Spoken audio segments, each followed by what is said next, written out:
ಪಂಚಮಸಾಲಿ ಸಮುದಾಯದ 2A ಮೀಸಲಾತಿ ಹೋರಾಟದಲ್ಲಿ ದೀರ್ಘಕಾಲ ಹೆಜ್ಜೆ ಹಾಕಿದ ಕೂಡಲಸಂಗಮ ಪಂಚಮಸಾಲಿ ಪೀಠಾಧ್ಯಕ್ಷ ಬಸವಜಯ ಮೃತ್ಯುಂಜಯ ಸ್ವಾಮೀಜಿ ಮತ್ತು ಅಖಿಲ ಭಾರತ ಲಿಂಗಾಯತ ಪಂಚಮಸಾಲಿ ಸಮಾಜ ಟ್ರಸ್ಟ್ ಅಧ್ಯಕ್ಷ ವಿಜಯಾನಂದ ಕಾಶಪ್ಪನವರ ನಡುವೆ ಸೃಷ್ಟಿಯಾದ ಬಿರುಕು ಹಲವು ಆಯಾಮಗಳಲ್ಲಿ ವಿಸ್ತಾರಗೊಳ್ಳುತ್ತಿದೆ. ಪಂಚಮಸಾಲಿ ಸಮುದಾಯವು ಸ್ವಾಮೀಜಿಯ ಮೇಲೆ ನಂಬಿಕೆ ಇರಿಸಿ ಮೀಸಲಾತಿ ಹೋರಾಟವನ್ನು ಅವರ ಮುಂದಾಳತ್ವದಲ್ಲಿಯೇ ಕೊಂಡೊಯ್ಯುತ್ತಿದೆ.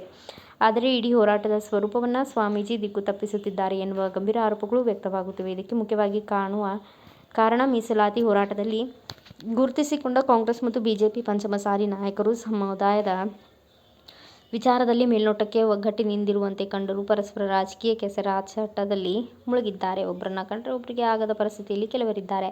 ಕಾಂಗ್ರೆಸ್ ಮತ್ತು ಬಿಜೆಪಿ ಪಂಚಮಸಾಲಿ ನಾಯಕರನ್ನ ಸಮುದಾಯದ ಹಿತಕ್ಕೆ ಕಟ್ಟಿಹಾಕುವಲ್ಲಿ ವಿಫಲರಾಗಿರುವ ಸ್ವಾಮೀಜಿ ಕೆಲವರ ರಾಜಕೀಯ ಲಾಭಕ್ಕೆ ದಾಳವಾಗಿ ಬಳಕೆಯಾಗುತ್ತಿದ್ದಾರೆ ಎಂಬುದು ಅಖಿಲ ಭಾರತ ಲಿಂಗಾಯತ ಪಂಚಮಸಾಲಿ ಸಮಾಜ ಟ್ರಸ್ಟ್ನವರ ಆರೋಪ.